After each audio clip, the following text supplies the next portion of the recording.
Ilan ang new? 27. Ilan ang old? 39. 39. So, ang total, 66 na. So, Ate Ihanda-handa na po natin ang ating sarili. Malapit na po tayong mag-umpisa, magpasimula ng ating gawain ng Bible study. Mas maaga, mas maganda kasi after this, baka may Bible study rin ako doon sa Panamitan. Imbitado ako, pupunta ako. Ate, manguna ka sa panalangin. Tayo po ay magpapasimula na pangungunahan tayo sa panalangin ni Ate Seni. Ang dalangin. Tatayo ako. Hindi na po. Opening prayer. Opening lang. Panginoon Diyos namin na nasa langit, ang po'y nagpapasalamat ngayon ang hindi ko upang makinig sa aming mga salita. Sana po ay paunawa mo sa amin kung ano po ang aming mga pag-aaralan ngayon sa aming Bible study. Ang aming pong hiling, malakas na katawan, kung natin paano makagaling, makakapiling sa iyo. Salamat po sa iyo. Sa pangalan ni Jesus. Sa pangalan ni Sa Jesus. pangalan ni Jesus. Amen. Amen. No? So, lahat ng prayers natin, i-close natin sa pangalan ni Jesus. No? Yung opening, aming Ama na nasa langit. So, yan yung turo sa atin ng Panginoon kung paano mananalangin. Okay, mamaya na kita sasagutin sa aking tanong sa iyo. Pero ipaliwanag nyo nga, katakot-takot ng milyon-milyon deboto. Opo. May nasaktan, merong Hmm. nahilo, merong nadaganan, merong nagkagulo, merong nagtabakan. Hindi Ano pangalan niyo, te? Nerly. Merly Paano? Pardo. Okay. Hindi ba yun nilaributo lang na hindi naman kaya sa atin, hindi naman nakakadinig. Pero, hindi ba? Nakita nyo sa TV? Oh, yan nga. Ano po yung Oh. malakas na pananampalataya? Ay, hindi po. Yan ay hindi pananampalataya. Nananampalataya lamang tayo sa totoong Diyos At hindi nakikita. na hindi nakikita. Tandaan po natin, ang ating Diyos ay walang larawan. Ang sabi, ang Diyos ay Spirit. Espiritu. Nakakakita pa kayo ng Espiritu? Hindi. Yung mga picture na nakikita natin doon sa kanila, yung mga winawagay-way, hindi, Diyos yun. Kasi wala naman nakakakita sa Diyos. Maliban kay Moses. Sa likod. Moses. Pero hindi niya nakita mukhaan. Sa likod. Kasi the moment na makita natin ang mukhaan, mamamatay tayo kaagad. Sapagkat hindi natin kaya yung kaningningan, kaluwalhatian ng Diyos. Marumi tayo eh. Makasalanan tayo. So hindi natin kayang tignan ng mukhaan. So yan ang sabi ng Bible, no? Yan ay maling turo ng namumuno sa kanila. Dahil hindi sila sinasaway. Maliwanag na sinasabi sa Biblia na sambahin ninyo ang Diyos sa Espiritu at katotohanan. Sino ba ang katotohanan? Si Jesus Christ ang katotohanan. Yun ay nakahiga paalang. Ang sabi pa nila, hindi daw totoong pang-replika yun. Ibig sabihin yung replika, kinopya pa, kasi daw baka mawala dahil mahal yun. Siguro ang ano noon, ang yari yun sa mga mamahaling mga bato. So, anong I'm sorry, no? Pero, sabi nga, may nag-Bible study folly. Ibig sabihin, I'm sorry, kamangmangan.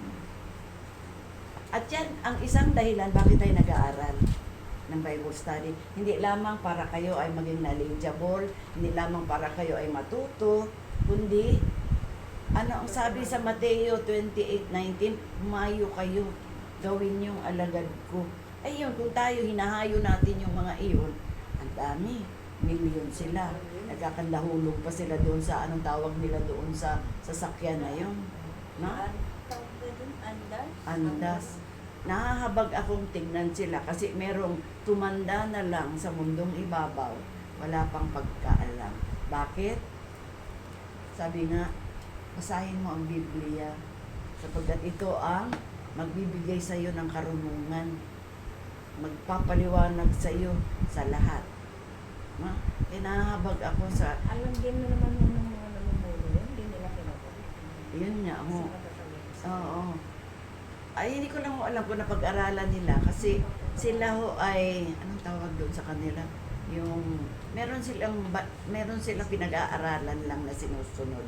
Hindi talaga yung Bible. Kasi sabi nga ng isang sekta, kapag daw nagbasa ka nito, mababaliw ka daw. Sabi ko maliliwanagan ka nga pag nagbasa ka nito. No? So, yan ang ating misyon dito sa mundong ibabaw. Hindi lamang tayo dito nagkakatipon-tipon, no? Ilan kayo, 5. Kayo ay gagamitin ng Panginoon para mabuksan ang kanilang mga mata sa katotohanan na hindi na kailangan magpakahirap na aakyat ka pa doon, makipagbuno ka sa mga pulis. No? May nakita ko, di ba? Nakipagbuno sa pulis, nahuhulog, nilalabanan na ang pulis dahil sa maling pananampalataya. No? Hagisan ng mga panyo, face towel, wanya. Sige ng hagis, sige ng hagis. Total, wala pa namang oras. Oo. Dadagdagan ko lang. Yung mga taong yun, hindi ko sinisisi.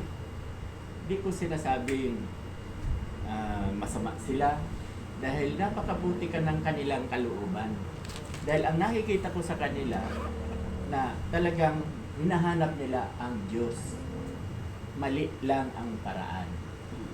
Ano ba yung maling paraan? Kasi sabi nga sa Isaiah chapter 44, ang mga naniniwala diyan ay mga mangmang. Ang mga naniniwala. So, masakit yun. Tama yung sinabi niya. So, mayroon pa sa awit 115 verse 3 to 9, no? Ang sabi po doon, ang mga gumawa ng revoltong yan at pati naniniwala, mas maganda basahin natin. Basahin nyo nga. 115 para maniwala kayo. Mga mananampalataya, sila ay yung mga kabag-habag. Pinahihirapan ang sarili. Ang Diyos natin, hindi tayo pinapahirapan. Diba? Pinapaginawa ng Diyos ang ating buhay. Kung mananampalataya tayo sa Kanya. No?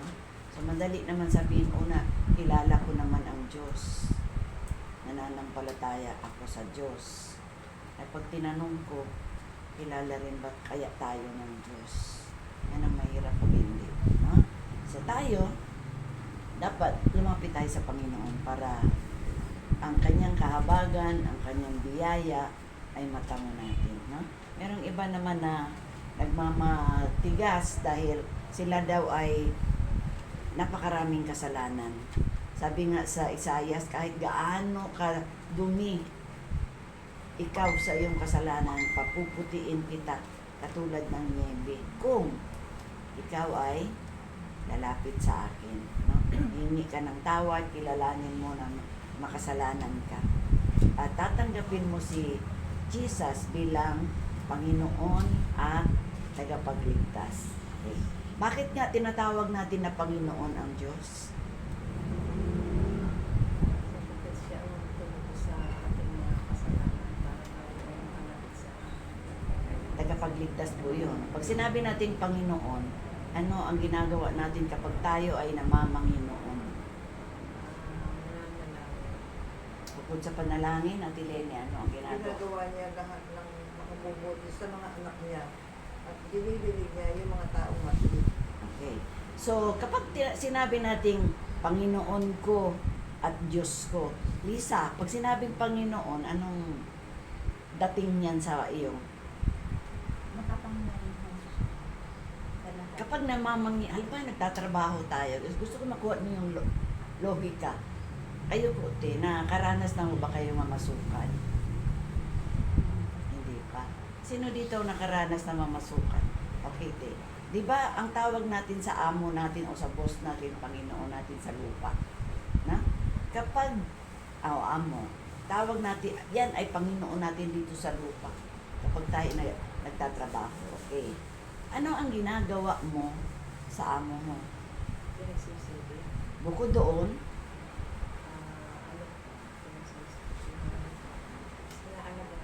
Bukod doon, Respeto. bukod doon, Sinusunod. sinusunod. Kaya si Jesus is our Lord. Sinabi nating Lord, Panginoon, and Savior. Pag namamanginoon tayo, ibig sabihin sinusunod natin. Lahat ng Ating- utos niya susundin. Lahat na, tandaan ninyo yan ha. Pag namamanginoon tayo, hindi lamang natin siya nire-respeto, kundi Susundin. sinusunod natin. Tama, kahit mali siya, sunod pa rin tayo. Panginoon yan. Pero ang Panginoon na si Jesus, hindi yan nagkakamali. Okay, open your Bibles. Matthew. Ito ang kinaiinisan ninyo dahil narinig ko na to noon na si pastor daw ay paulit-ulit sa topic na ito, no? The genealogy of Jesus Christ, son of David, the son of Abraham. Pakibasa, Beth, Matthew 1 verses 1 hanggang 6. Nakita mo na? Mateo 1, 1 hanggang 6.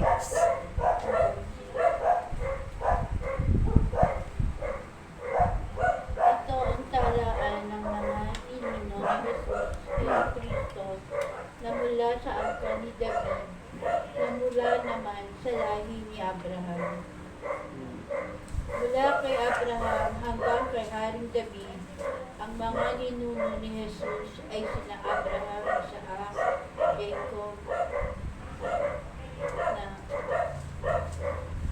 Jacob, na ama ni Juda at ng kanyang mga kapatid. Juda na ama ni Pares at Sara kay Tamar. Pares, Esrom, Aram, Amimalda, Naason, Salmon, Boaz na anak ni Salmon kay Rahab. Obed na anak ni Boaz kay Ruth at Jesse na ama ni Haring David.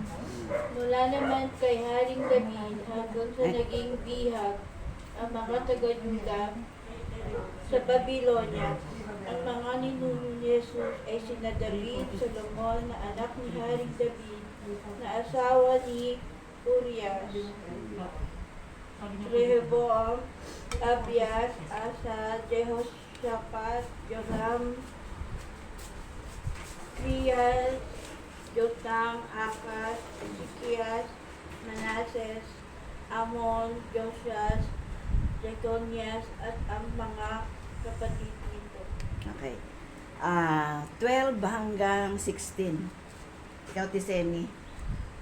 12 hanggang 6, ha? Hindi na po isa-isa. Hindi reading. Okay. Si Lisa na lang. Ikaw na lang, Liz. 12. 12 hanggang 16. At pagkatapos na sila'y maging bihag sa Babylonia hanggang sa pinanganak si Jesus, ang mga ninuno niya ay sina Jeconias, Salatil, Zerubbabel, Abiud, Eliakim, Azor, Sadok, Akim, Eliud, Eleazar, Matan, Jacob, at si Jose na asawa ni Maria. Si Maria ang ina ni Jesus, ang tinatawag na Kristo. Okay. Okay, salamat sa inyo na nagbasa. Okay, mapapansin ninyo dito na ito yung pinagmulan, no? Yung upper genealogy ni Jesus. Bakit mahalaga to? Para hindi kayo inosente kung sino-sino tong mga pangalan na napakahirap bigkasin. Sino-sino nga ba ito? Ang sabi dito, ito yung record ng pinagmula ni Jesus Christ na anak ni David, na anak ni Abraham. Okay. So si Abraham, ang anak si Isaac, ang anak ni Isaac si Jacob, and so on and so forth. Mapapansin natin dito na ito sa verse 5, Salmon, the father of Boaz, whose mother was Rahab. Kung mapapansin ninyo sa Old Testament, si Rahab yung prostitute. Prostitute to siya, na nagligtas ng mga spy nung sinugo na ni Jesus, nung sinugo na ng Diyos sina Joshua. doon sa lugar ng Kanaan. At ito ang dako na pinagdalhan sa lahat ng mga Israelita. Bakit natin pinag-aaralan to? Sapagat ang Israelita ang the chosen people. No? At ano ang sabi sa Galatia 3:29? At kung kayo kay Kristo, kayo lahi ni Abraham at kasama kayo sa mga pinapangako ng Diyos. Lahi na ba tayo ni Abraham? Lahi na tayo ni Abraham? Amen. Amen. No? So, ang sabi sa Galatia 3, kung kayo'y kay Kristo, lahi na rin tayo ni Abraham. So, yung mga binasa natin, ito yung mga pinagmulan ni Jesus. Kaya mahalaga to. Hindi ito ibig sabihin na, ay, ang hirap naman bigkasin ng mga pangalan, wala na itong kabuluhan. Napakalaking kabuluhan para alam natin later on, sino itong mga sinasabi nitong Bible na to na hindi ko alam. So, dito, ipinapahayag ang genealogy o yung pinagmulan na ni Jesus. Sa 17, thus there were 14 generation in all. Mula kay Abraham hanggang kay David, 14 generation. Na? 14 from David to the exile to Babylon and 14 from the exile to Christ. So, 14 generation. Ilan yun? 12, carry 1. 72. Huh? Ay, 14 lang 42. times 3. Ilan? 42. 42 generation. Okay, ito na yung pinagmulan ni Jesus. Ito yung pag-aralan natin. Tumanda na lang tayo ng... Mahirap yung daan ng pangalan. Oo. Kaya minsan, ang mga ibang nagbabasa, tinatamad magbasa, pero hindi nila alam na ito ay mahalaga. Dahil ito yung Na lang alam ko. linya ng kapangalan ng lahi ni Jesus sa tao. Na? Okay, the birth of Jesus Christ. Basa. Ikaw, Ate Lenny. Ikaw po, Ate Lenny. 18 hanggang 24. Ito ang naganap ng ipanganak si Heso Kristo. Si Maria na kanyang ina at si Jose ay nakapagda ng magpakasal. Ngunit bago sila makasal, nagdalang tao na si Maria sa pamamagitan ng kapangyarihan ng Espiritu Santo. Subalit dahil isang matuwid na tao si Jose na kanyang mapapangasawa at ayaw nitong malagay sa kahihiyan si Maria, dinalak niyang hiwalayan si Maria ng paglihim. Ngunit habang pinag-iisipan ito ni Jose, nagpakita sa kanya sa panaginip ang isang anghel ng Panginoon. Sinabi nito sa kanya, Jose, anak ni David, huwag kang matakot na pakasalan si Maria, sapagkat ang sanggol na dinadala niya ay mula sa Espiritu Santo.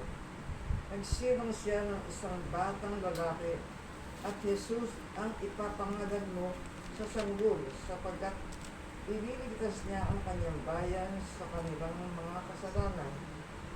Nangyari nga ang lahat ng ito upang matupad ang sinabi ng Panginoon sa pamamagitan ng propeta. Maglilihi ang isang bermen at magsisilang ng isang sanggol na lalaki at tatawagin itong Emmanuel. Ang kahulugan nito'y kasama natin ang Diyos. Nang magising si Jose, sinunod niya ang utos ng anghel ng Panginoon at pinakasalan niya si Maria. Ngunit hindi niya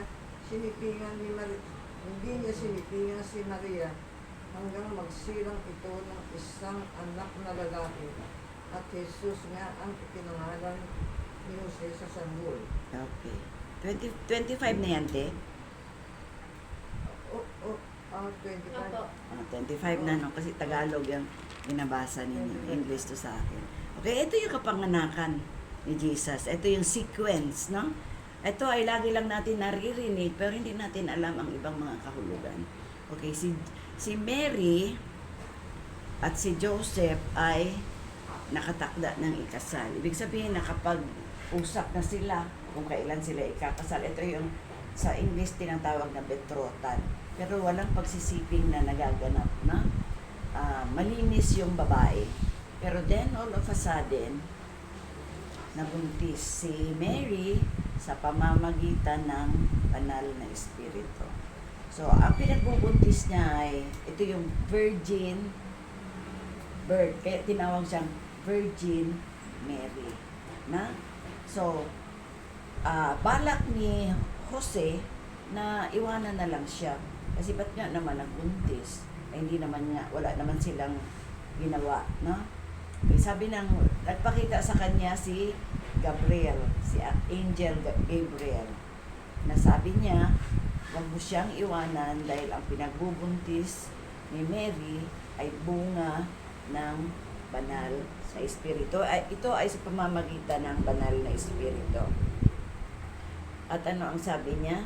She will give birth to a son because he will save his people from their sin. Ito ang gagawin ni Jesus, no? Dito sa mundo. Siya ay ipapanganak upang ano daw ang trabaho niya? To save the people from their sins. Ililigtas ang mga tao sa lahat ng kasalanan. Iko kayo.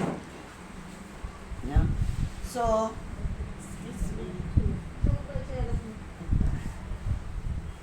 yun pala ang role ni Jesus. Ha? Tagapagligtas talaga siya. Hindi siya tao lang. Na? Bagamat siya ay totoong tao, siya ay totoong Diyos. So, ang role niya dito, ang ating pinag-uusapan din yung kapanganakan ni Jesus. Ang role bago pa lang siya ipinanganak, meron ng prophecy yung anghel. Ang sabi dito, he will save his people from their sins.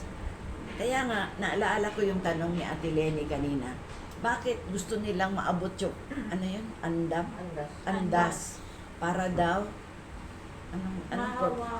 mahawakan. Panalangin nila. Para daw sila gumaling. Opo. Diba? Pero ang sabi ng Bible, ang Bible naman ng Katoliko at Bible natin ay pareho. Iisa lang ang naglimbag nito. Ang sabi dito, because he will save his people from their sins. Ibig sabihin, maraming kasalanan. Na? Yun ang naka-prophecy o prophesy para kay Jesus. Ang sabi dito, all this took place to fulfill what the Lord had said through the prophet. The virgin will be with child and will give birth to a son and they will call him Emmanuel. No?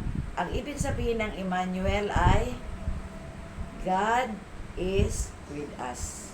No? Kaya maganda yung pangalan Emmanuel pala. No? Ang ibig sabihin, God is with us. Tandaan ninyo yan. Ang role ni Jesus, to save the people from all our sins. Lahat ng ating kasalanan. Isang adjective na ating ikakabit sa pangalan ni Jesus. Jesus is the great healer. Kaya bakit pa yung mga tao na 70 years old, na nakatungkod na nga, pupunta pa doon dahil gusto daw nilang gumaling. Taon-taon daw ginagawa nila, hindi naman sila gumaling. Maling Diyos yung kanilang nilapitan. Na? Ang sabi, God is with us, ibig sabihin Emmanuel. Okay, ang tanong. Kasi dito, when Jesus woke up, he did what the angel of the Lord had commanded him and took Mary as his wife. No? So, hindi na niya iniwanan si Mary, bagkus kanya nang kinuha bilang kanyang kabiyak. But he had no union, pero hindi niya ginagalaw ito hanggat hindi ipinapanganak si Jesus. May pangalan na Jesus, yun ang bilin ng anghel. Okay, ang tanong ko, sa palagay ninyo, forever ba naging birhen si Mary? Hindi. Na? Hindi siya forever, kaya hindi siya, all throughout, hindi na siya virgin. Sapagkat ilan ang ipinanganak pa ni Mary, si Joseph, sa asawa niyang si Joseph. Ang alam ko 5 na merong babae, merong lalaki. Okay? So, hindi siya forever virgin. Siya ay, virgin lang siya noong sa panahon na pinagbubuntis niya si Kristo. Pero until then, siya ay naging asawa na ni Joseph, nagkaroon sila ng maraming anak. So, yung kanyang virginity ay nawala na. No? Katulad na rin siya ng ordinary na katulad natin. Okay. Gusto niyo pa ba? Anong oras na ba? Sige na. Okay. Sige na. Sinaga pa. The Visit of the Magi. Hindi kaya niyo magbasa ko. Hindi kaya. Okay. Okay, Lisa, ikaw na lang dahil pambasa yung ano mo sa lamin mo. Chapter 2, verses 1 to 6. Ang pagdalaw kay Jesus. Panahon ng paghahari ni Herodes sa Judea nang ipinanganak si Jesus sa Bethlehem. May mga pantas mula pa sa silangan na dumating sa Jerusalem. Nagtanong-tanong sila, nasaan ang ipinanganak na hari ng mga Hudyo? Nakita namin sa silangan ang kanyang bituin, kaya't naparito kami upang siya'y sambahin. Nang mabalitaan ito ni Haring Herodes, siya'y naligalig, gayon din ang buong Jerusalem. Kaya tinipon niya ang lahat ng mga punong pari at mga tagapagturo ng kautusan at sila'y tinanong, saan ba isisilang ang Kristo? Tumugon sila, sa Bethlehem po, sapagkat ganito ang isinulat ng propeta. At ikaw, Bethlehem, sa lupain ng Juda, ay hindi pinapahamak sa mga pangunahing, hindi ba? Sige. Pangunahing bayan ng Juda, sapagkat sa iyo nagmumula ang isang pinuno na namamahala sa aking bayang Israel. Okay. So, nung ipinanganak na si Jesus, saan na siya pinanganak? Sa Bethlehem, na?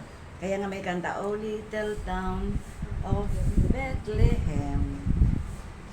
Isang maliit na bayan lang. Bakit pa nag-alsa ang mga tao? All the while, ang mga tao noong panahon na yon, ang kanilang nais ay isang hari. No? Kasi yan naman ang prophecy na siya ang maghahari. Pero bakit doon siya sa sabsaban? Tignan ninyo, no? Ang sabsaban yun ay pakainan ng mga hayop. No? Mga hayop, mga kambing, tupa, doon yun nilalagay yung pagkain. Pero si Jesus, wala nga siyang paglalagyan. Nung ipinanganak siya ni Mary, walang lugar, no inn. Ibig sabihin, walang hotel. Walang hotel na bakante. Dahil nung panahon na yon, nagpapalista ang lahat ng mga Israelita sa utos ni Herodes. Ang hari during that time ay si Herodes. Bakit niya pinapalista? Dahil nais niyang malaman sino yung mga buntis. No? Dahil takot na takot siya dahil may hula na yun ang magiging hari. Gets ninyo, no? Kung natatandaan ninyo, merong ang mga pare na December 28, alam niyo ba yung Niños Inocentes? Ha? Narinig niyo na yun? Yes. No. Sa Bukote. No. Kaya December 28, huwag daw kayo magpapautang dahil hindi kayo babayaran. Panilimutan. Kalilimutan. Kasi ninyo, yan lang naman ang Kasabihan na yun. kasabihan lang naman, narinig ko na yun nung medyo bata-bata pa. Ganoon pa nagako yan. Ninyos, kasi ninyos, ibig sabihin small child, no? Na an innocent child, no? Bakit maraming pinapatay ng mga ganoong bata sa kahahanap ni Herodes dito kay Jesus? Bakit? Ang hula, sabi ipapanganak doon sa Bethlehem ang maghahari. So takot na takot siya kasi ayaw niya mawala sa kanya ang kanyang kinalalagyan. Diba? Para ngayon, kung ikaw ay presidente, ihalimbawa na lang natin, marami tayong mga privileges. Kahit gumawa ka ng kasalanan, hindi ka ahabulin dahil meron kang immunity. Ganon din nung panahon ni Herodes. Makapangyarihan siya. Na? Pag sinabi niya patayin, patay ka. Sunugin, sunog ka. Ha? Palayasin. Tandaan ninyo nung panahon na yun, ilang minutes pa ba ako? Sige na. Isinasa na lang kita. Gaganyan na lang. Kasi baka maputol ako ng alangan. Yung panahon na yon, alam nyo, bawal magsimba nung panahon. Side comment lang ito. Yung may mga ubo, yung may mga, ano yung sa ulo? Yung may mga kuto, yung mga komang, yung mga pangit na pangit, kahit naman walang sakit, basta pag pangit na pangit ka, out ka. No? Yan ang noong panahon. Salamat na lamang dumating si Jesus, no? Dahil nawala lahat yung mga reglamentong yun. Okay. So, dumating ang pantas. Dahil itong mga pantas, wise men ito, hindi ito sila hari. No? Wise men from the east. Hindi ko alam kung saan yung east na yun. Papunta silang sa Israel. At nagtanong sila, saan ba yung batang, tinanong sila, saan yung batang ipapanganak? Ang palatandaan yung star, malaking star. Ha? Nandoon pala. Kaya sabi ni Herodes, pag nakita ninyo yung bata, sabihan nyo ako dahil ako man ay sasamba. Okay? So, paano ba tayo sasamba? Sino ang sinasamba natin? Si Jesus. Jesus. Yung totoong Diyos. Hindi natin sinasamba ang hindi totoo. Okay. Anong uri ang pagsamba? Kapag ikaw ay nanalangin, kahit yan ay no offensement po ito po. Tayo ay nag-aaral lang. Kapag, yan ba, ribulto, kapag ikaw ay lumuhod at nanalangin, yan ay pagsamba sa Diyos. And God hate that. No? So, dapat ang pagsamba natin ay sa Diyos. Diyos lamang. Sabi nga, sambahin natin siya sa Espiritu at katotohanan. Ilagay niyo yan sa inyong ulo. Ang pagsamba sa totoong Diyos, sasambahin natin siya sa Espiritu at sa katotohanan. Hindi sa mga larawan, sa mga ribulto, sa mga anyo-anyo. Kasi nung panahon din ni Moses, dahil sa katagal-tagal ni Moses doon sa bundok ng Sinai, na inip yung mga tao, gumawa sila ngayon ng ribultong hayop. Guya. No? Guya.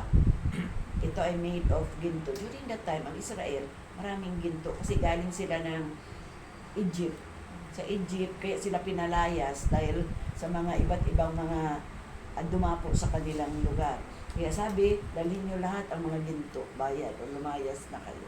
Kaya mga Israel, maraming ginto. So, hindi yun ang paraan ng pagsamba. Tandaan natin, we come to the Lord with a clean heart. Kapag tayo ay nananalangin, ano ang dapat nating unang sambitin?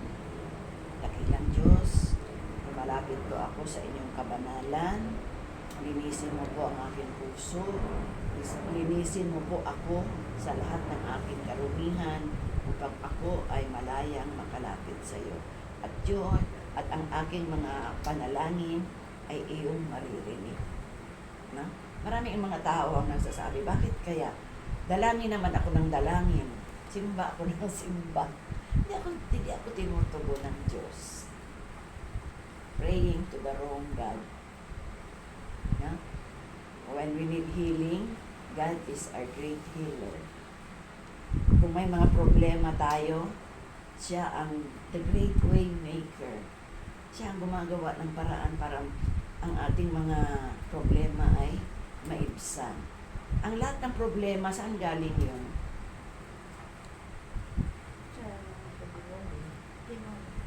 Bukod sa demonyo, saan galing yun? Sa ating mga kalukuhan. Sa atin na rin, free will tayo. Oo, dahil sa free will, na? Napakabuti ng Diyos, hindi tayo ginawang robot. Hindi tayo binabawalan Mm. ng Jesus. So lahat ng kasalanan, mga nangyayari sa ating buhay, tayo naman ang may gawa noon. Kaya huwag natin sisisihin na Diyos, ako Diyos ko, ba't mo ako binigyan ng sakit? Ha? Healer nga ang Diyos eh. Bibigyan ka ba ng sakit? Na? So huwag natin sisisihin ang Diyos sa lahat ng mga nangyayari sa ating buhay. Sa mga problemang ginawa natin, wag ang Diyos ang ating sisisihin. Sisihin natin ang ating sarili, humingi tayo ng tawad sa Diyos, at humingi tayo ng tulong. Na? Tandaan natin, God is love. At ang Diablo, forever, ganun din ang sistema niya. Na? Ano ang una-unang ginagawa ng Diablo? Anong bahagi ng ating katawan ang una-una niyang pinapasukan ng kanyang mga taktika? Mata. Tanda natin, ang mata natin ay makasalan. Di ba, pag nakakita ka, siksi na ang damit, ang dami ng organ. No? Hindi ka naman inaano. No? Gumagawa ka talaga ng kasalanan. Kasalanan yun. No? Huwag natin pakialaman yung ating kapwa. Sabi nga, ibigin natin ang ating kapwa gaya ng pag-ibig natin sa ating sarili. So, ang ating mata, yan yung pinakaunang tumatanggap ng kasalanan. Yeah? So, dito, bakit sinasabi natin, sumasamba naman ako, tinanggap ko na si Jesus, bakit nagkakasala pa rin ako? No, sino makakasagot? Matagal na ang itinuturo yan sa inyo, 2 years. Bakit nagkakasala tayo kahit tayo ay may Diyos sa ating puso? Gagawin ko assignment na sa iyo yung sumagot. Sagot. Katulad sa ibig sabihin na yung katulad sa sinabi niyo sa mata, marami tayong kaibigan. Ating pinupuna, pinagkakasala tayo. Kaya nga ang bakit kaya? Kasi mahina ang pananampalataya. Okay. Ang pananampalataya natin ay i-classify natin na maliit, malaki. So, hindi natin pwede sabihin mahina, malakas. Wala pong ganyan. Ang classification po, ikukorek ko lang po kayo para alam ninyo. Maliit, malaki. Ganyan yung pananampalataya. Okay, mananampalataya ka na. Tinanggap mo na si Kristo sa iyong buhay. Bakit nagkakasala ka pa rin? Sapagkat tayo ay nasa laman. Yan ang sagot. Na? Ang laman natin ay makasalanan. Na? The moment na mamatay tayo, saan pupunta yan? Ang ating laman sa lupa. No? Ang sabi, from dust to dust. Okay. Ang kaluluwa, saan pupunta? Pwedeng kung sa langit o sa... Pwedeng sa impyerno. Pwedeng sa gobyerno, dalawang pamilya. Talagang makukurot ko itong mga ito. Wrong. Wrong po. Wrong. Okay, so ang ating pagkatao, tatlo po ang components. Laman, kaluluwa, espiritu. Pag namatay tayo, saan pupunta ang laman? Sa Sa lupa. Ang kaluluwa, Sa gobyerno. wala pang laman ang impyerno at langit. So ang kaluluwa natin ay natutulog. Tulog lang yan. The moment na isara natin ang ating mata at nawala na yung ating hininga, wala na tayong alam. Yung ating kaluluwa. No, tutulog. Eh, ang sabi, natutulog.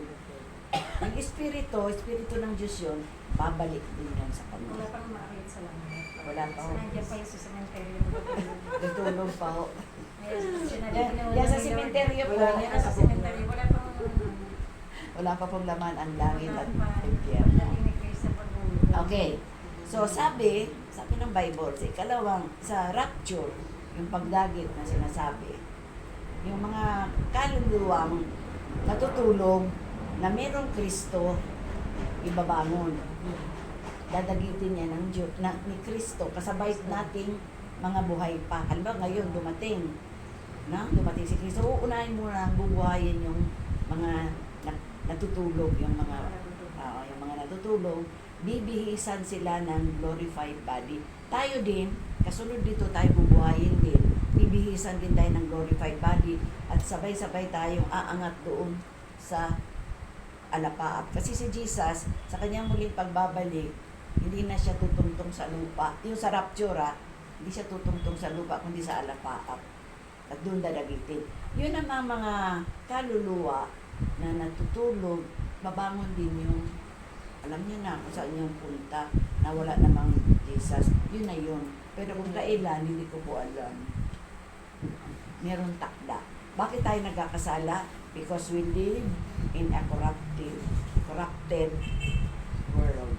Ito, nasa pag-aari ito. Ngayon pag-aari ng namumuno ang Diablo. Diba? Iba't ibang mga uri ng patayan. Ang anak, pinatay yung ama. Ang ama, pinatay yung anak. Mga karumal-lumal na mga Gawa din pangyayari. ng mga tao. May sarili tayong free will mo.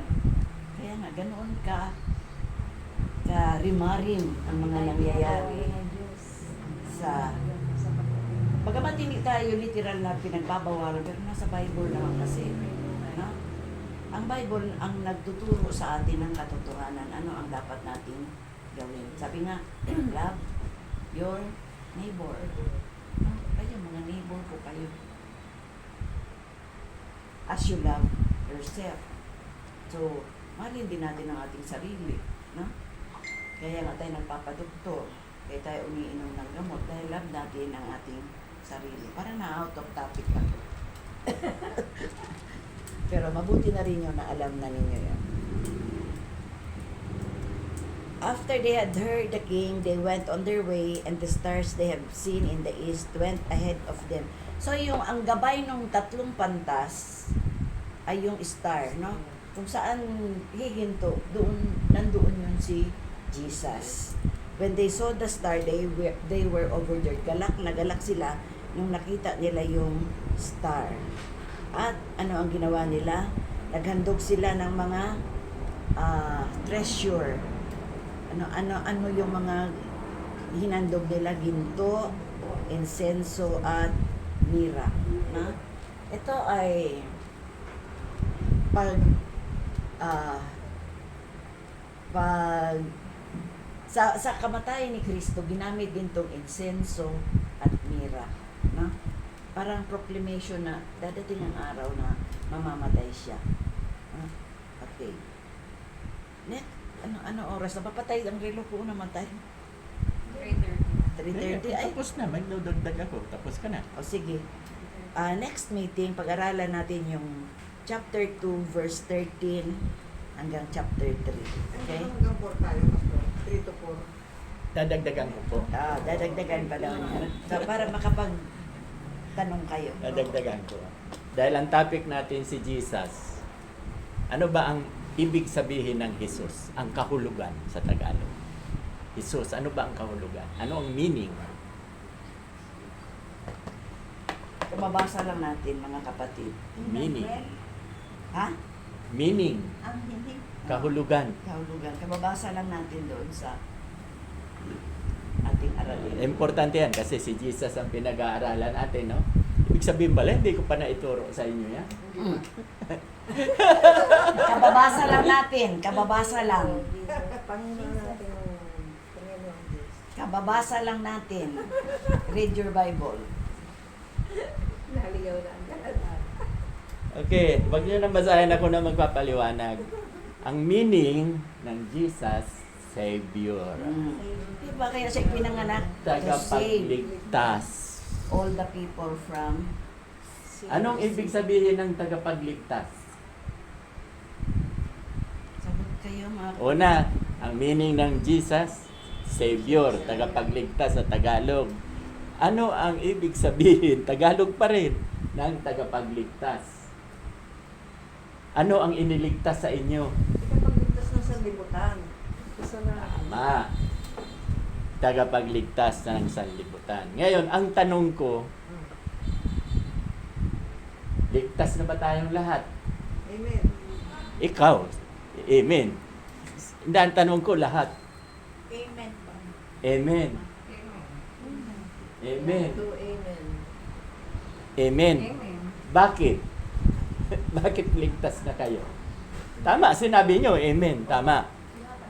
Kasi tinanggap natin siya bilang Panginoon ikapagligtas ng ating buhay.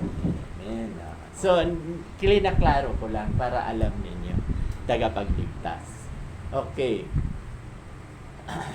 Mababasa po natin sa Timothy, 2 Timothy chapter 3, verse 15, 16, 17. Ang sabi po doon, sabi ni Pablo kay Timoteo, Timoteo, simula pa sa iyong pagkabata, ang banal na kasulatan ay nagtuturo ng daan ng kaligtasan sa pamamagitan ng pananampalataya sa ating Panginoong Hesukristo. So, tiyak na ligtas na kayong lahat. Sangayon ba kayo, Ate Edna? Yes. Dahil nananampalataya ka kay Kristo, Yes. ligtas ka na. Merlin, ligtas na. So, dapat tayo araw-araw Pasko. Magsaya tayo lagi. Save na eh. Ngayon, ang tanong, ang kaligtasan bang ibinigay sa inyo may assurance? Sigurado ba? Opo. Amen. Amen. Amen. Bakit? Bakit sigurado? Dahil binayaran na po. Ha? Kasalanan po namin. Eh, paano yan? Araw-araw tayo nagkakasala. Nandiyan pa rin po si Jesus para Kasi sumunod tayo sa mga araw ng Kristo. Tama naman ang sagot nyo. Sigurado. Kasi mababasa nga yan sa John 3:18. Ang sabi po doon, ang sumasampalataya kay Hesukristo ay hindi nahatulang maparusahan. Subalit ang hindi nananampalataya kay Jesus ay hinatulan na. Sa English, condemn na. Kondenado na. So, lahat naman kayo nananampalataya. So, saved. Pero yung hindi raw nananampalataya, hinatulan na. Ibig sabihin, sa impyerno ang tungo nila pag namatay sila. Pero may chance ha. Ano yung chance? Ito nga tayo, group. Dalhin natin dito, isama natin dito para malaman nila yung itinuturo namin na si Jesus ay tagapagligtas at sigurado. Mababasa rin yan sa Romans chapter 8 verse 1. Ang sabi po doon, ang mga nakipag-isa kay Hesukristo ay hindi na hahatulan.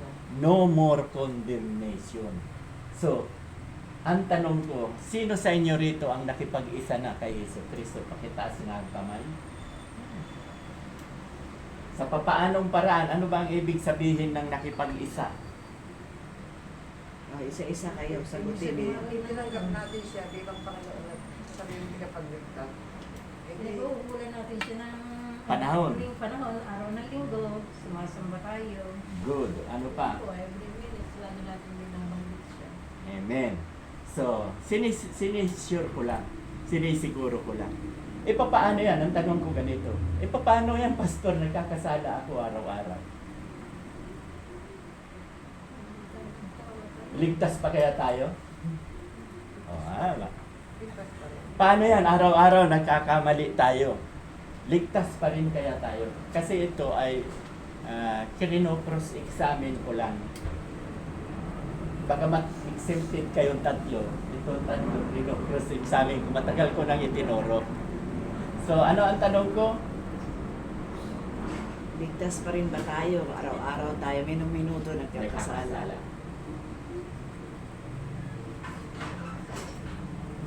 Ang karamihan kasi, ang alam ng tao, kapag nagkasala, namatay na nagkasala, hindi nakahingi ng tawad, sa impyerno ang tungo. Tama ba?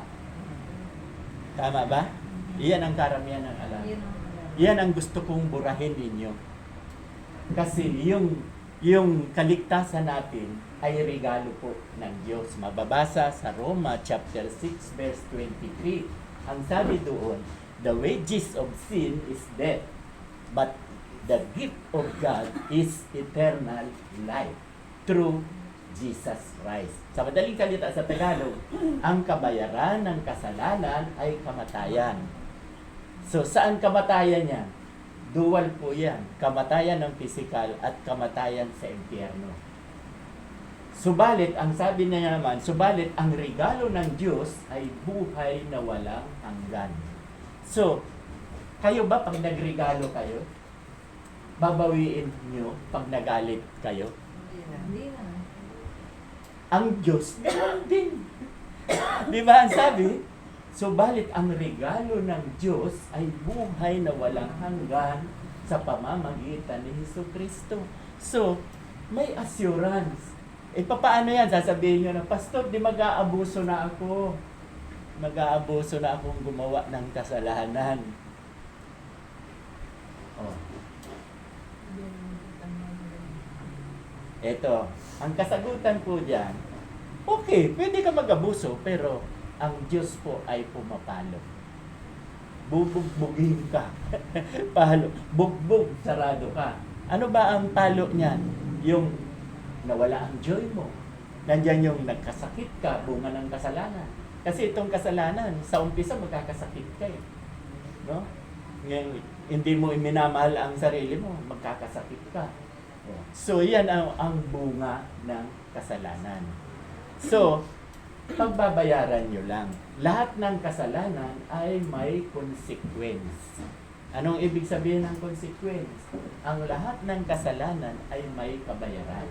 Pero, yung salvation na ibinigay sa atin, hindi na mawawala. Papaluin ka lang. No?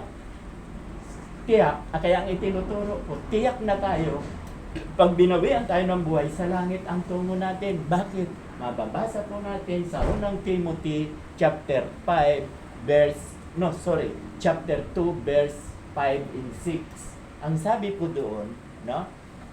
May iisang Diyos at iisang tagapamagitan. Sino yung tagapamagitan? Yung mediator, si Jesus. Na kapag nagkasala kayo, tayong lahat nagkasala, si Jesus ang mediator. Siya ang namamagitan. Kaya, ibig sabihin ng namamagitan, yung kasalanan nyo, kasalanan ko, inaako ni Kristo. Nakukuha nyo ba? Yung kasalanan nyo, inaako ni Kristo. At binayaran niya na nga sa cross ng Kalbaryo. Binayaran niya na. Kaya, nakakatiyak po tayo na ligtas. Pero, nakagawa ka ng kasalanan, may palo. Gusto nyo bang mapalo? Kaya, ito, ang sasabihin ko sa inyo, ito na ang final. May oras pa naman. Kasi humirit si Ate Leni. Di ba hanggang alas 4, wala pa naman. Ito ang sasabihin ko, na, ginagaw ng kaaway. Maganda sana yung sasabihin. Ito na, naalala ko na. Ito na.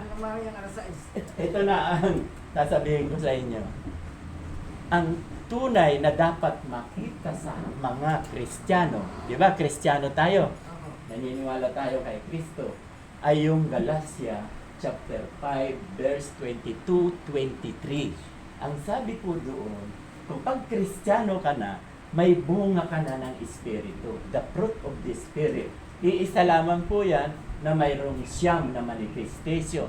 Ano yung siyam na manifestation? Una, pag-ibig. Pangalawa, kagalakan. Pangatlo, kapayapaan. Pang-apat, katyagaan, kabutihan, kabaitan, kahinahunan. At ang pang-siyam ay pagpipigil sa sarili. Ang ibig sabihin po, pag Kristiyano na tayo, yan ang dapat makita sa atin. Pag may pag-ibig ka ba, lulukuhin mo ang kapwa mo? Hindi. Kasi yun ang bunga. At yung bunga ng Espiritu, sino ang may gawa nun? Kayo ba ang may gawa o ang Espiritu? Yung bunga, yung pag-ibig, kagalakan, kapayapaan. Si Kristo po ang siyang may gawa. Kaya nga tinawag na bunga ng Espiritu. Fruit of the Spirit. Yun ang nakikita sa atin. Kaya, ang paniwalaan nyo, di ba, halimbawa katulad ko, yun ang bait naman ni Pastor, matulungin, nagbabible study, tiyaga niya, no, hindi napapagod. Hindi ako ang may gawa. Tandaan po ninyo, hindi ko aangkinin. Sino ang may gawa sa buhay ko? Si Kristo ang gumagawa nito, kaya hindi ako napapagod. Kasi kung ako ang gagawa, matagal ko na kayong iniwan. 2 taon na ako rito mahigit. Mayo pa, di ba? 2022. Ba't hindi ko kayo iniiwan? Dahil masaya ako sa ginagawa ko. Nakukuha niyo ba? Saka, yung ginagawa ko, hindi ako mapapagod. Dahil yung lahat ng kabutihan ginagawa ko, siya na ang may gawa. Huwag nating angkinin. Lahat papuri sa Diyos. Nakukuha. Kaya, di ba, ako dati ang daming bisyo. Nang maging Kristiyano, unti-unti inalis ni Lord. So, sa madaling salita, sa Diyos ang papuri. Nababago ako unti-unti. Hindi lang ako, lahat tayo. So, humahaba na, no? Pero, maganda kasi. Nag-umpisa ako, ano ang ibig sabihin ng Jesus? Hindi alam. Savior, tagapagligtas. So, save na tayo. At binasa ko nga sa 2 Timothy chapter 3 verse 15, 16, 17, ang banal na kasulatan ay nagtuturo ng daan ng kaligtasan. Nakakalungkot po na maraming tao, magtanong ka dyan, ligtas ka na ba? Hindi alam. Kasi hindi sila nagbabasa ng Bible. Kaya ito nga, Bible study tayo. Okay, so, nasabi ko na, ano pang may dadagdag mo? Gusto ko lang linawin yung pakikipag-isa. Di ba sabi ninyo, save na kayo. Paano kayo naligtas? Gusto ko lang linawin yun. Paano yung kaligtasan na tinanggap ninyo? Ano yung, kasi may proseso po yan. Hindi lang pwedeng sabihin na, tinanggap ko na siya. Kilala ko siya. Paano po yung proseso? Kasi kung sasabihin lang natin na kilala ko siya, tinanggap ko siya, hanggang tanggap, kulang po yun, hindi yung totoo. Baptism, tanong mo kung sino nabautismohan na. Kung nabautismohan na kayo, kaya gusto ko maging maliwanag sa inyo para hindi question mark ang kaligtasan na ino-offer ng Diyos. Bata pa, kabautismohan na. Sorry po. Ang bautismo po, yung may alam May ka isip na, na. may isip na. Yung pong bata, ang tawag po dyan ay dedication. Nihandog mo yung anak Yung mo. wala ka pang isip. Nakapag-isip. O ano ngayon, kayo po, okay ma-offend po. Gusto ko lang kayong ibahagi sa inyo yung katotohanan. Pag sinabing sinasampalatayanan ko ang Diyos, ano ang ibig sabihin mo noon na nakipag-isa ka? Kasi dapat to maliwanag sa inyo kapag kami kasi nagtuturo. Gusto ko yung malinaw sa inyong isip, sa inyong puso. What is being, what do I mean when I say I belong to God? Ano ba ang, yun lang ba ay sinasampalatayanan lang? Pagpapalitan din po ba ng bautismo? Yung bautismo ay isa pong bahagi, pero hindi po yan ang ating kaligtasan. Yan ay ginagawa natin sa pagsunod din kay Jesus. Si Jesus man ay binautismohan din. Utos kasi ni Lord. Diba? Ang sabi, humayo kayo, gawin yung alagad ko ang lahat ng bansa at bautismohan ninyo sila sa pangalan ng Ama, ng Anak at ng Espiritu. Utos po ni Jesus. So, Kaya ganito- dapat nating sundin. Ganito po yung pakikipag-isa kay Kristo. Dapat maging malinaw sa lahat. Una, lalapit kay Jesus, hihingi ng tawad.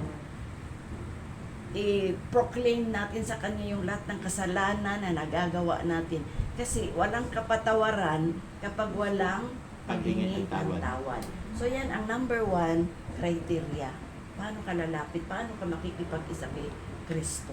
Madali kasi sabihin, kilala ko naman siya, nagsisimba ako. It's not that. Okay, tanungin ko na lang isa-isa. Sino po sa inyo nakipag-isa na? Unahin ko si Sinya. Nakipag-isa ka na ba kay Jesus Christ? Nakipag-isa na. Ang ibig sabihin kasi na nakipag-isa, mababasa po yan sa 2 Corinthians chapter 5 verse 17. Hindi ko na pababasahin para mabilis. Ang sabi po doon, ang mga nakipag-isa kay Hesus Kristo ay isa ng bagong nilalang. Wala na ang dati, siya'y bago na. So, napakahalaga ang makipag-isa. Kasi, pag sinabing nakipag-isa, si Jesus nasa iyo na. Si Jesus nasa iyo na. Si Jesus at ikaw at tayo, iisa na. Ako, isa na. Ikinasal na ako kay Jesus. Isa na. Parang sa mag-asawa. Ang mag-asawa, ang lalaki at babae, hindi na yan dalawa. Diba? Pinag-isa na sila. Kaya nga, diba sabi ko, na kapag ang mananampalataya ay may asawang hindi mananampalataya, may impyerno yan dahil ang alam nila may impyerno yung isa, kalahati na lang, yung kalahati sa langit ang tungo. Kaya nga sabi ko parehong ligtas yan kasi may nananampalataya. Yun ay privilege na ibinigay kay Abraham. So, yun ang ibig ko sabihin, nakipag-isa na kayo, isa ng bagong nilalang. Anong ibig sabihin ng bagong nilalang? Bagong silang, di ba? nakipag-isa. Tama yung gustong i-drive ng asawa ko. Pagsisihan natin, kilalanin natin makasalanan tayo, pagsisihan natin ang ating mga kasalanan, humingi tayo ng tawad, at higit sa lahat, tanggapin mo si Jesus bilang Panginoon mo at tagapagligtas. Pag tinanggap mo siya, pinag-isa na kayo. So, sinabi naman nila, tinanggap naman. Oo, Kung kasi- tinanggap nyo lahat, iisa na, nasa Gusto inyo ko na lang si kasi Jesus. malinaw dahil pag walang pagsisisi, walang pagbigkas ng kasalanan mo, paghingi ng tawad, half-truth lang yan. Hindi yan ang kabuuan. So gusto namin i-drive bilang mga sharer ninyo na malaman ninyo yung tamang proseso ng pagtanggap kay Jesus. Although, wala naman talagang correct process. Basta ikaw ay lumapit ka kay Jesus, kilalanin mo na makasalanan ka, humingi ka ng tawad, pinagsisihan mo na yung mga kasalanan mo, tinanggap mo siya bilang iyong Diyos at tagapagligtas. Pero tanong, bakit marami ring mananampalataya na kiniklaim nila na sila ay mananampalataya pero hindi mo sila nakikita na nagsasamba? Kasi hindi sila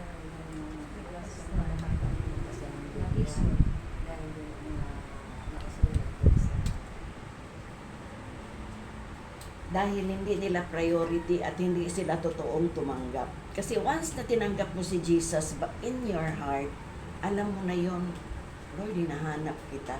Dito yung, kasi ang isang utos ng Diyos, pag nagbabasa kayo ng Bible, ang nais ng Diyos yung group, no? Yung grupo na ng mga mananampalataya. Tandaan natin na ang ikapitong araw ay pinagpala at pinukod ng Diyos. Yun yung kapahingahan natin sa Diyos. Hindi yung hindi ang ikapitong araw, hindi yung oras ng mamamalengke ka, magluluto ka, maglalaba ka, etc. kung ano pa yung gawain. Kaya nga binigyan tayo ng 6 na araw ng Diyos.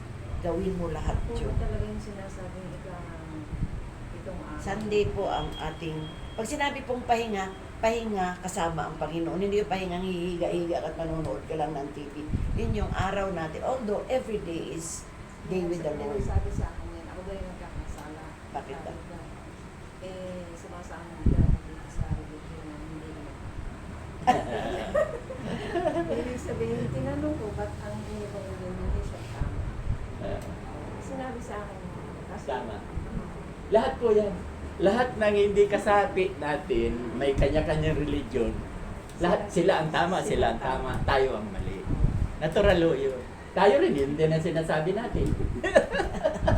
Diba? Yun din ang sinasabi natin. Pamilin ko sa inyo, Pastor, ako nag-baptismo na ako kay Brother Eli Soriano, dating daan, sa Pampanga. Okay na po yun. Oo, sinabi ko, Bautisado ka na.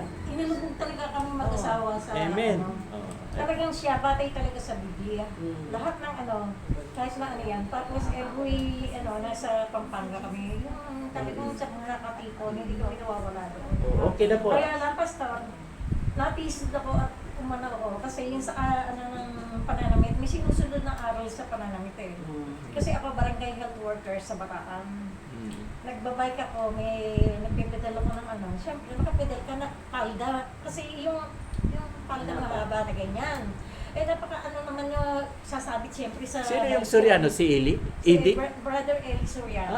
Oo, sige po. Sige. Yan, ini-ano ko lang sa inyo. Oo. Kami mag-asawa. Maraming bawal talaga doon. Oo, talagang yung sa kanya, aral talaga sa Biblia ang sinusunod na ganyan. Saka sila, eto pa sabihin ko, pag hindi pa miyembro, hindi sila tumatanggap ng, hindi ka pwedeng mag-abulo. Yun lang kapatiran ang hinihingan nila ng mga ano.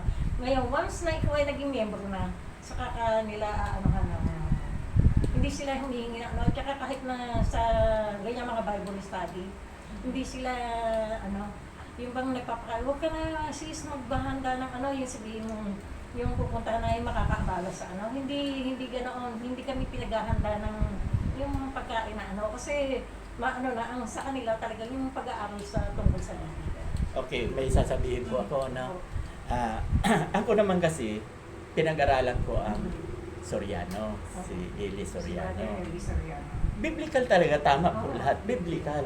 Kaya lang po, mayroon pong batas na hindi na po dapat gawin ngayon. Ano ba yung obsolete na tinatawag? Yung mga batas, iyan po ang inalis ni Jesus.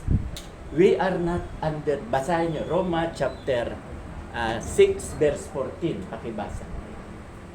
Roma, yung mabilis. Roma 6 verse 14. Saka Galatia 5:18. Galatia 5:18. Sino makakita? May oras pa naman. Mayroon pa tayong 6 na minuto.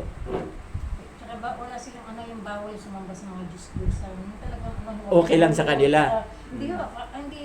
Ayaw din nila. Hindi na kami nasamba sa Tama. mga Diyos-Diyosan. Tsaka yung mag-aantanda ka, Oo. bawal yun. Bawal magpaputol ng buhok. Ang babae, bawal hindi magbistida. Tsaka hindi nag-aalahas ng Bawal pag-aaral ng pagsamba. Ang lalaki pwede mag-alahas, pero ang babae, pag-araw ng simba, Hindi. walang alahas. Galatia 5:18. Sa'yo na una, Roma 6. Pero ngayon, hindi Pero na Lang. ako, Tony ko, Pero nung ngayon, isa napasok ako sa simbahan, pero hindi ko sinusunod. Pero ngayon, hindi na bawal ang magpakain. Okay, so- Sa ano yun, yung bawal ng hindi magpakain, o ano, sa panahon ngayon, yung pagpapakain naman nasa sa iyo, kung talagang ikaw naman ay may sobra naman. Roma 6:14. 6:40. Lakasan nyo. Ito, biblical din naman po. Kaya, yung ginagalang ko si Soriano, biblical din naman yun eh.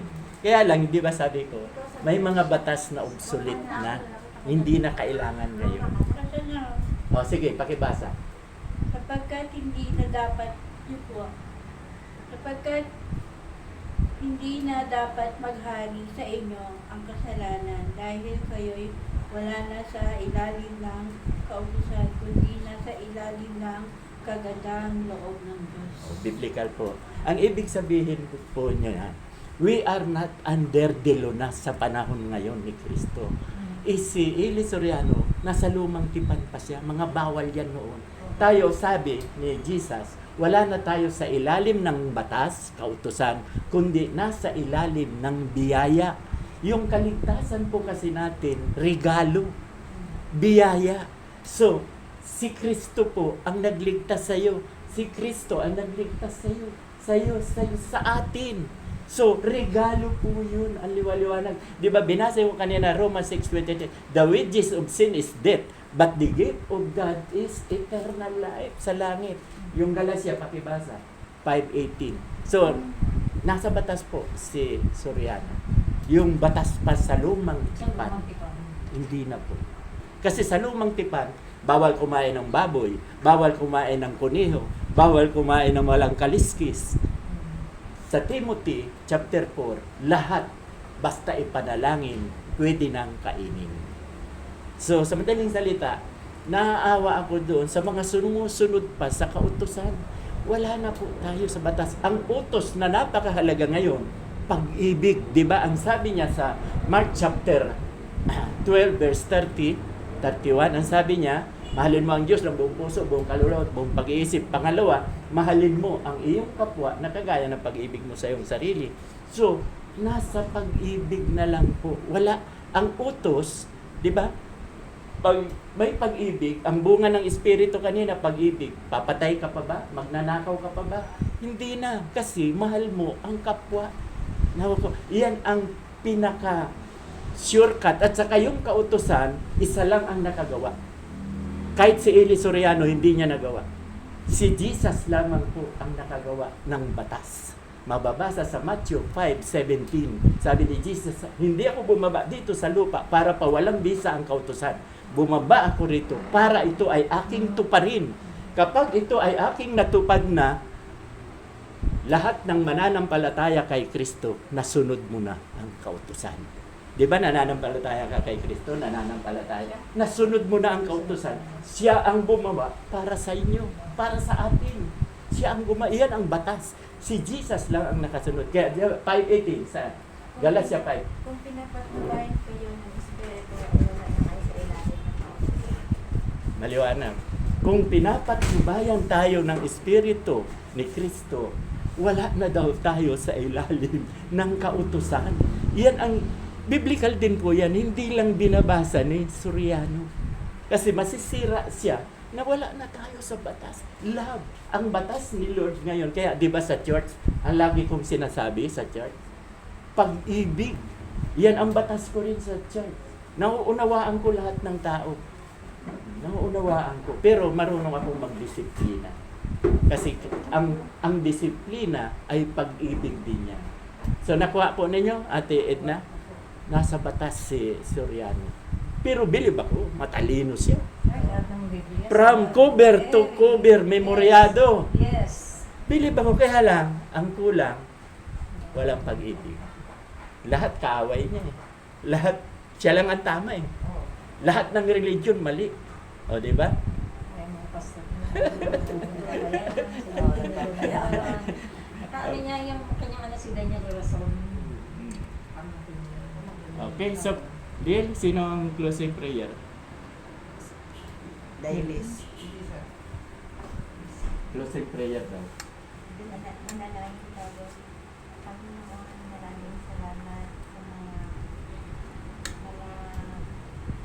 mga salita mo na pinag-aaralan namin ngayon, na lubos namin ngayon. Maraming salamat sa pag-unawa at naway ipamuhay namin ito sa araw-araw. In Jesus' name I pray. Amen. Amen. Okay. Okay, salamat sa inyo at nawa ay naging pagpapala ang ating pag-aaral.